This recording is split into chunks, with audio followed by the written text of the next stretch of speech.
أما بعد فإن أصدق الحديث كتاب الله وخير الهدي هدي محمد صلى الله عليه وعلى آله وسلم وشر الأمور محدثاتها فإن كل محدثة بدعة وكل بدعة ضلالة وكل ضلالة في النار. معاشر الإخوة والأخوات في الله أعزكم الله. InsyaAllah pada kesempatan pagi hari ini kita akan melanjutkan apa yang telah kita sampaikan pada bulan yang lalu yang berkenaan dengan masalah rumah tangga. Kita memohon kepada Allah Ta'ala agar memberikan taufiknya kepada kita untuk bisa kita mengambil faedah dari kalam Allah, Al-Quran, dan dari hadis Nabi Sallallahu Alaihi Wasallam yang akan kita sampaikan insyaAllah. Ayat yang pertama yang kita ingin sampaikan yang berkenaan dengan masalah ini adalah firman Allah Ta'ala yang ada di dalam surat Ar-Rum ayat 21. Allah Ta'ala berfirman, "Wa min ayatihi an khalaqa lakum min anfusikum azwaja litaskunu ilaiha wa ja'ala bainakum mawaddatan wa rahmah. Inna fi dzalika laayatin liqaumin yatafakkarun." Dan di antara tanda-tanda kebesaran Allah Ta'ala, Allah telah menciptakan bagi kalian dari diri-diri kalian, dari jenis kalian, istri-istri yang kalian akan tenang ketika kalian susah dengan mendatanginya, dan menjadikan di antara kalian rasa cinta dan rasa kasih sayang. Sesungguhnya di dalam hal yang tersebut tadi adalah merupakan tanda-tanda kebesaran Allah Ta'ala bagi orang-orang yang mau berpikir. Di dalam ayat ini, ayyuhal ikhwah wal akhwat rahimakumullah, Allah menjelaskan tentang bahwasanya syariat yang Allah syariatkan kepada hamba-hambanya berupa pernikahan adalah salah satu nikmat dari nikmat-nikmat Allah Ta'ala. Jadi disyariatkannya pernikahan adalah merupakan nikmat Allah yang harus kita syukuri.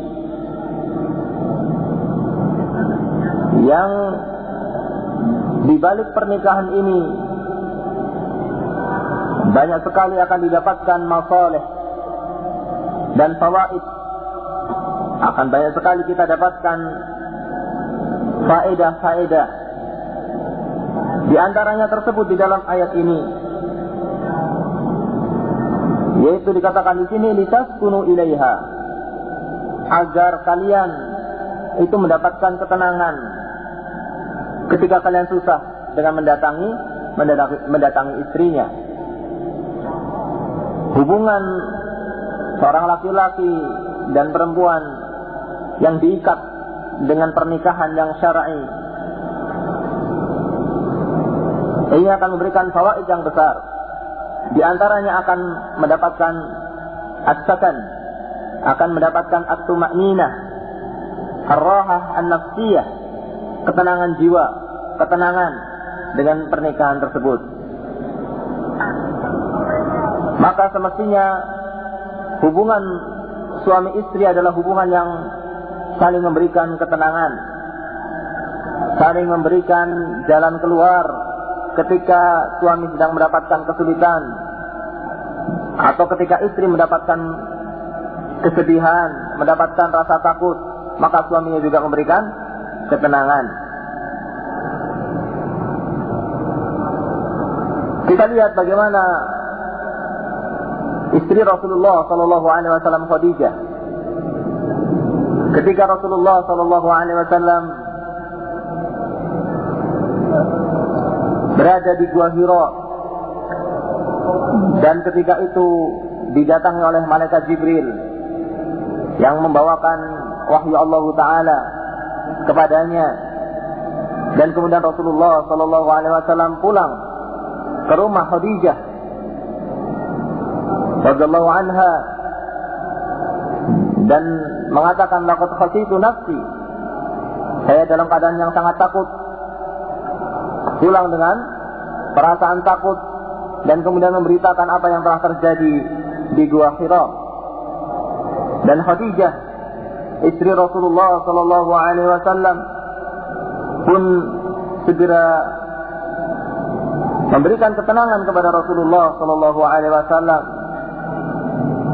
dengan ucapannya, "Kalla wallah ma yuhzika Allahu abada, innaka la tasilu rahim wa tahmilul kalla wa tasibul ma'dum wa tuqri dhaif wa tu'inu ala nawaibil haqq." Demi Allah, Allah tidak akan menyakiti engkau. Allah tidak akan membuat musibah kepada engkau, tidak akan menyakiti dirimu, wahai suamiku. Allah tidak akan pernah menyakitimu selamanya, karena engkau adalah orang yang senantiasa menghubungkan silaturahmi, senantiasa menghubungkan rahim, dan engkau adalah orang yang senantiasa amanah. Ketika diberi amanah oleh orang lain, engkau senantiasa menjaga amanah tersebut. Dan engkau adalah orang yang senantiasa menolong, membantu orang yang tidak mempunyai. Dan engkau adalah orang yang senantiasa menghormati tamu, memuliakan tamu. Dan engkau adalah orang yang senantiasa menolong orang-orang yang membutuhkan pertolongan. Demikian Khadijah radhiyallahu anha memberikan ketenangan kepada Rasulullah sallallahu alaihi wasallam ketika Rasulullah sallallahu alaihi wasallam mendapatkan rasa takut. Dan demikian semestinya seorang istri menghibur suaminya, memberikan ketenangan kepada suaminya ketika suaminya sedang mendapatkan kesulitan, dan tidak malah sebaliknya menambah masalah, menambah besar masalah. Demikian yang seharusnya terjadi di antara seorang suami dan seorang istri. Dan dengan hubungan suami istri ini, Allah akan jadikan di antara keduanya mawaddah warahmah, rasa cinta dan rasa kasih sayang. Yang demikian ini adalah merupakan tanda-tanda kebesaran Allah bagi orang-orang yang mau berpikir. Baik, ini adalah ayat yang pertama yang perlu kita perhatikan dalam kita berumah tangga, agar kita bisa mewujudkan maksud daripada orang itu berumah tangga, yaitu untuk saling memberikan ketentraman, saling memberikan ketenangan, saling memberikan kasih sayang, saling memberikan cinta, kemesraan di antara suami dan istri. Yang kemudian ayat yang berikutnya yang akan kita ingin sampaikan adalah apa yang terkandung di dalam surat An-Nisa ayat 34. Allah Ta'ala berfirman,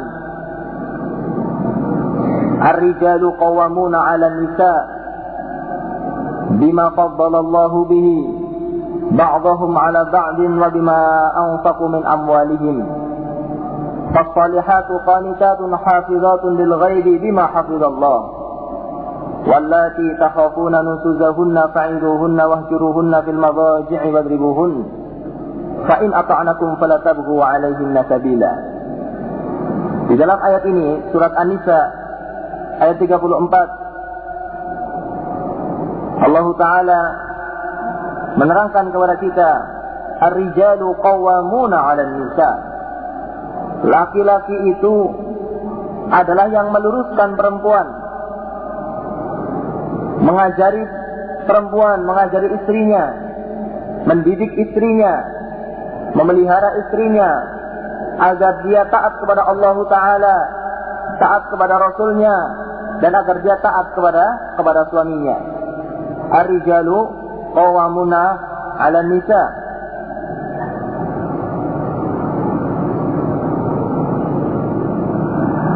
Bima faddalallahu ba'dahum 'ala ba'd. Dan juga laki-laki itu adalah qawamnya perempuan, suami adalah qawamnya laki-laki yang meluruskan, yang memelihara perempuan, memelihara istrinya dengan memberikan nafkah, kepada istrinya, dengan memberikan pakaian kepada istrinya, dengan memberikan tempat tinggal kepada istrinya. Dari apa-apa yang telah Allah nafkahkan kepada mereka. Ar-rijalu qawwamuna 'ala nisa bima faddalallahu ba'dahum 'ala ba'd. Laki-laki itu adalah qawamnya perempuan karena Allah telah lebihkan sebagian mereka atas sebagian yang lain, dan karena sebab mereka menginfakkan dari harta-harta mereka. Seorang laki-laki menginfakkan hartanya kepada perempuan. Ini salah satu sebab dikatakan laki-laki itu adalah qawamnya perempuan. Di samping dia meluruskan agamanya, memelihara agama istrinya agar terus taat kepada Allah dan Rasulnya, dia juga qawam dengan cara dia itu memberikan nafkah kepada istrinya. Maka sesungguhnya yang mempunyai kewajiban memberikan nafkah adalah suami. Meskipun istrinya kaya, meskipun istrinya adalah orang yang kecukupan, tetapi tidak ada hak, tidak ada kewajiban bagi istri untuk menafkahi suaminya. Yang menafkahi adalah suami untuk memberikan nafkah kepada istrinya, berusaha semampunya, sekuat tenaganya untuk memberikan nafkah kepada istrinya. Dan seorang istri tidak boleh menuntut yang berlebihan dari kemampuan suami dalam memberikan nafkah kepadanya. Karena Allah Ta'ala berfirman, wa'ashiruhunna bil ma'ruf, dan pergaulilah dengan baik. Seorang suami berusaha mempergauli istrinya dengan baik, dengan mencari nafkah semampunya dia, sekuat tenaganya dia untuk sebagai kewajiban dia terhadap istrinya. Dan seorang istri juga tidak boleh menuntut yang berlebihan dari apa yang telah ada pada kemampuan suaminya. Ini kewajiban pertama yang disebutkan di ayat ini bagi seorang laki-laki untuk memberikan nafkahnya kepada istrinya dan untuk meluruskan istrinya agar senantiasa taat kepada Allah dan Rasulnya. Kemudian Allah Ta'ala berfirman dalam ayat selanjutnya, "Fas-salihatu qanitatun hafizatun lil ghaib." Dan perempuan yang salihah adalah perempuan yang qanitat, perempuan yang senantiasa taat kepada Allah Ta'ala, menjalankan perintah-perintah Allah, menjauhi larangan-larangannya, taat kepada Allah dan Rasulnya. Dan perempuan yang salihat adalah perempuan yang hafizatun lil ghaibi bima hafizallah, yang senantiasa taat kepada suaminya meskipun suaminya sedang tidak berada di sampingnya, meskipun suaminya sedang berada jauh darinya, sedang bepergian. Maka seorang istri harus senantiasa taat, menjalankan kewajibannya sebagai istri, menjaga harta suaminya, menjaga anak-anak suaminya, menjalankan kewajibannya sebagai seorang istri meskipun suaminya tidak berada di sampingnya. Kemudian Allah Ta'ala mengatakan di dalam ayat ini, wallati takhafuna nusuzahunna Dan perempuan-perempuan yang kalian takut mereka akan berbuat maksiat kepada kalian, kalian takut mereka itu akan tidak taat kepada kalian. Suami yang takut istrinya akan berbuat maksiat kepadanya, tidak mau taat kepada suaminya, misalnya tidak mau diajak untuk berhubungan,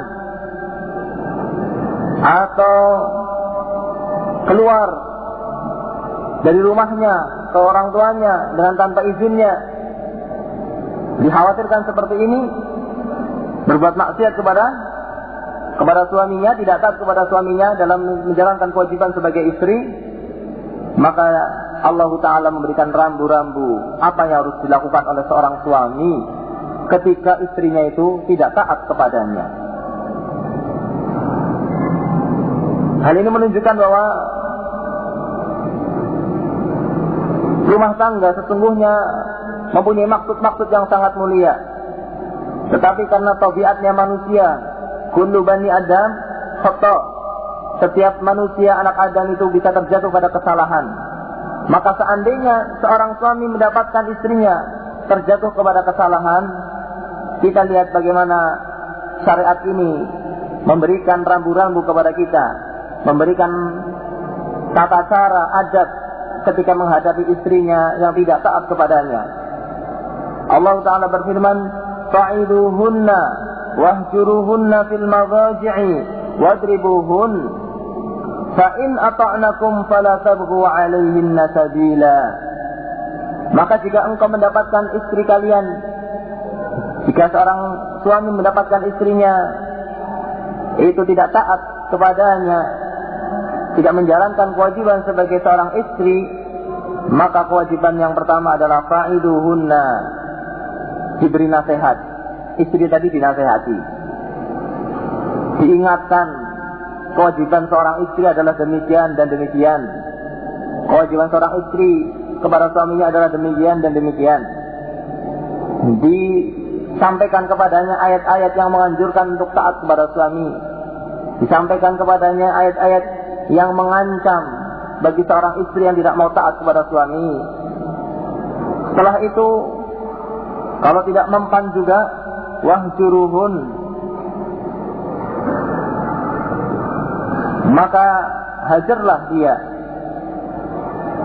hajar dia di tempat tidurnya. Dia itu dihajar, ditinggalkan, tidak dihubungi di atas tempat tidurnya, dengan didiamkannya misalnya. Dan setelah itu kalau tidak mempan juga, setelah dihajar, ditinggalkan, tidak dihubungi, tidak diajak bicara di atas tempat tidurnya atau di dalam rumahnya, maka baru kemudian kalau tidak mempan juga, maka pukullah dia. Pukullah dia. Jadi ada berapa tahapan ayat ikhwah? Yang pertama kali dinasehati. Kedua kalinya kalau tidak bisa dihajar. Paham ya, dihajar ya? Nah, ini dijauhi dia di atas tempat tidurnya. Tidak dihubungi, didiamkan, tidak ada kemesraan di atas tempat tidurnya. Nah, dan kalau tidak bisa juga dipukul dia, tentunya dengan pukulan yang tidak membuat cacat.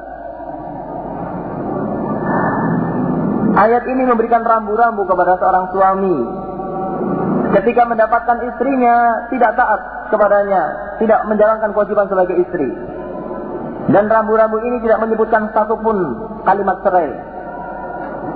Tidak ada kalimat cerai, bukan Ilfa? Tidak ada kalimat cerai dalam rambu-rambu ini. Mengingatkan kepada kita bahwasanya perceraian itu bukan langkah yang pertama dan bukan langkah yang paling utama untuk menyelesaikan perselisihan di antara suami istri. Maka adalah orang yang tidak faqih, tidak paham terhadap ajaran Allah Ta'ala, terhadap ajaran Islam. Apabila sedikit-sedikit ada masalah, istrinya diancam dengan cerai. Sedikit-sedikit ada masalah, keluar kalimat cerai. Padahal di dalam ayat ini ketika seorang suami mendapatkan istrinya itu tidak menjalankan kewajiban sebagai seorang istri, tidak taat kepadanya, tidak ada lafaz cerai di dalam ayat ini yang menunjukkan bahwa itu bukan langkah yang pertama dan bukan langkah yang paling utama. Tetapi seorang suami justru di dalam langkah-langkah yang disebutkan di dalam surat An-Nisa ayat 24 ini diingatkan untuk sabar dan mengharapkan pahala dari kesabarannya itu. Sabar dengan cara terus menasehati, mengingatkan bagaimana sesungguhnya kewajiban istri kepada suami, diingatkan, ditakut-takuti dengan ayat-ayat Allah Ta'ala, dengan hadis-hadis Nabi SAW, terus dengan sabar. Tidak berhasil juga, kemudian bagaimana? Dihajar ini tidak dihubungi istrinya, tapi di atas kasurnya, bukan dihajarnya di depan masyarakat, dipertontonkan, ditampakkan permusuhannya dengan istrinya di hadapan masyarakat. Tidak, hajarnya di atas tidurnya saja, di atas tempat tidurnya saja, di dalam rumahnya saja. Jangan diperlihatkan permusuhannya kepada masyarakat, jangan diperlihatkan aib hubungan suami istri ini di hadapan orang lain. Kalau perlu jangan diperlihatkan di hadapan anak-anaknya. Karena maksud daripada hajar ini adalah untuk apa? Untuk mengobati, untuk memperbaiki, bukan karena hawa nafsu, tetapi betul-betul maksudnya adalah untuk mendidik, untuk takdib. Kalau tidak bisa juga dengan dihajar, maka boleh dengan dipukul. Dan memukulnya ini bukan memukul dengan cara-cara yang memukul yang membuat cacat. Kita ingatkan dengan hadis Nabi sallallahu alaihi wasallam.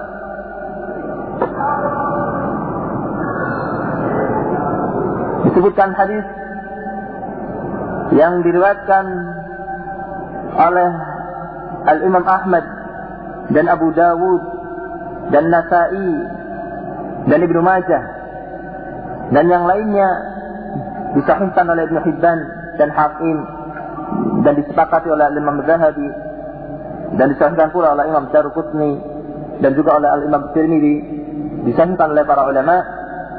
Banyak dari para ulama yang mensahihkan hadis ini. Berkata Hakim ibn Muawiyah an abihi radhiyallahu anhu qala qultu ya Rasulullah, saya berkata ya Rasulullah, ma haqqu zawji ahadina alaih, apa kewajiban salah seorang dari suami kepada istrinya? Apa kewajiban salah seorang suami di antara kita kepada istri-istrinya? Kata Rasulullah sallallahu alaihi wasallam, kewajiban engkau adalah tut'imuha idza akalta wa taqtuha idza tasaita wa la tadribul wajha. Kewajiban engkau adalah engkau itu memberi makan kepadanya, memberi makan istrinya kalau engkau makan. Artinya jangan engkau cuma makan untuk dirimu sendiri. Kalau engkau makan juga istrinya kasih makan. Jangan mengkhususkan makanan hanya untuk dirinya sendiri. Jangan engkau mengkhususkan pakaian hanya untuk dirinya sendiri, tidak memperhatikan istrinya dalam pakaian. Dan jangan kalian memukul wajah. Jangan kalian memukul wajah. Sebagai penjelasan dari ayat di dalam surat An-Nisa tadi, bahwasanya perintah dibolehkannya memukul, ini tidak boleh memukul wajahnya, tidak boleh memukul wajahnya. Dan ini tidak hanya berlaku bagi istri, kepada anak juga demikian, kepada yang lainnya, kepada muridnya tidak boleh memukul wajah. Wala tuqabbih, dan jangan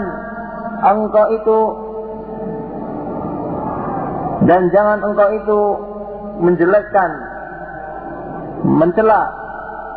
Ini mengatakan anti qabihah, misalnya engkau perempuan yang jelek, engkau perempuan yang menjijikkan, atau mengatakan engkau dari keluarga yang jelek, atau mengatakan mudah-mudahan Allah menjelekkan engkau. Ini kata-kata yang tidak diperbolehkan. diucapkan oleh seorang suami kepada istrinya. Dan sebaliknya berarti seorang suami kewajibannya kepada istri adalah untuk mengajaknya dengan ucapan-ucapan yang lembut, mengajak bicara dengan ucapan-ucapan yang penuh dengan kelembutan, yang memberikan ketenangan, yang memberikan kemesraan, bukan dengan ucapan-ucapan yang kasar atau dengan muka yang masam. Tidak. Tapi senantiasa mendatangi istrinya, menemui istrinya dengan wajah yang penuh kelembutan, penuh kemesraan. Tidak boleh menjelekkan istrinya, tidak boleh mengucapkan kata-kata yang kotor kepada istrinya. Wala tahjur illa fil bait, dan jangan engkau menghajar, menjauhi istrinya kecuali di dalam rumahnya, kecuali di dalam rumahnya. Dan ini pun sebatas kebutuhan. Dijauhi istrinya itu sebatas kebutuhan, tidak kemudian dihajar dalam waktu yang tidak menentu, tidak tahu nasibnya, dan sekedar mengikuti hawa nafsunya saja. Tidak dipertontonkan hajarnya ini kepada tetangganya. Jangan dipertontonkan permusuhannya, dia menjauhi istrinya di hadapan tetangganya, karena mungkin bisa jadi hatinya akan berubah, sehingga kalau tetangganya tidak tahu maka akan tertutuplah aibnya. Tapi kalau tetangganya sudah tahu, maka aib-aib keluarga ini akan diketahui oleh yang lainnya. Ini petunjuk dari Rasulullah SAW yang menjelaskan kepada kita bagaimana menghadapi seorang istri, bagaimana bersikap kepada seorang istri, dan menjelaskan kepada kita tentang apa yang dimaksud oleh Allah Ta'ala di dalam surat An-Nisa ayat yang ke-34. Nah, maka kesimpulannya dari ayat ini bahwa seorang suami senantiasa bersabar. Bersabar artinya dia itu berusaha untuk memperbaiki istrinya ketika istrinya berbuat salah, menasehatinya, kemudian kalau memang perlu untuk menghajarnya, dia menghajarnya, dan kalau memang perlu untuk memukulnya, dia memukulnya. Namun semua ini adalah dilakukan dengan